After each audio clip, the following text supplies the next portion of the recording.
Y en estos días, expertos hablan de los dos Méxicos, uno el que crece y se desarrolla, otro el del estancamiento y el atraso.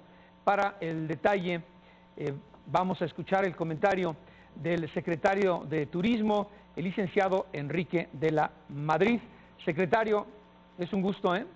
Oscar Mario, ¿cómo estás? Muy buenas tardes.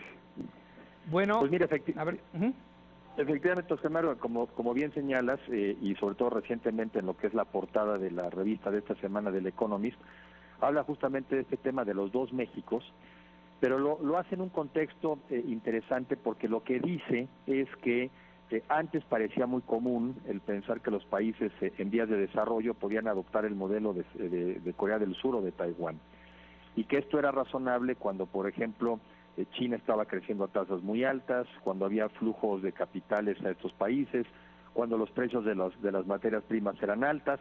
Todo esto hacía pensar, y hubo muchas declaraciones en ese sentido, pues que lo que estaba haciendo el motor de la economía eran los países en vías de desarrollo. Y sin embargo, ahora, digamos, con una China desacelerada, con países incluso como Rusia, Sudáfrica y Brasil, a veces hasta como en reversa, con la caída de los precios de los commodities, de las materias primas, y especialmente también con el tema de una desaceleración económica en general, dicen, pues ese modelo de crecer como Sudáfrica o como Taiwán quizá no es tan realista, y quizá el modelo mexicano es el que va a ser más común. ¿Y en qué consiste ese modelo? Pues el modelo es que por un lado tienes un país con zonas de crecimiento, de productividad, de desarrollo económico, tipo, por ejemplo, que hemos platicado antes, el sector automotriz, el sector electrónico, el sector en general de las exportaciones. Yo incluiría una parte moderna también del turismo, pero por otra parte tienes lamentablemente a una parte del país todavía con niveles de pobreza muy importantes, que no se han conectado al resto del mundo, y habla de tres cosas, y con eso concluyo, tres cosas que a juicio de ellos son relevantes tomar en cuenta. Una, el proceso de urbanización, en donde señalan que es mucho más factible que los países que se urbanizan es donde se generan avances en la productividad. Hay países todavía como la India donde quizá la mitad de la población es del sector agrícola.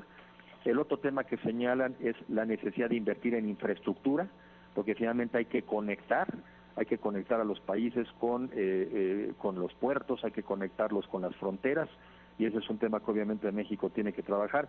Y el último que también resaltan al final del día es la necesidad de formalizar, o dicho de otra manera, de fortalecer el Estado de Derecho. En resumen, Oscar Mario, lo que dicen es, el modelo que parecía viable hace algún momento, que era crecer como Corea del Sur o como Taiwán, pues parece que en el entorno internacional no es tan fácil. México se ve como un modelo a pesar de sus dificultades, y señalan estas tres áreas sobre las cuales hay que trabajar, que me parece interesante seguir analizando y explorando. Bien, secretario, pues siempre interesante escucharlo, y un saludo muy cordial, ¿eh? Te mando un abrazo muy afectuoso, muy buenas tardes. Gracias. El secretario de Turismo, Enrique de la Madrid.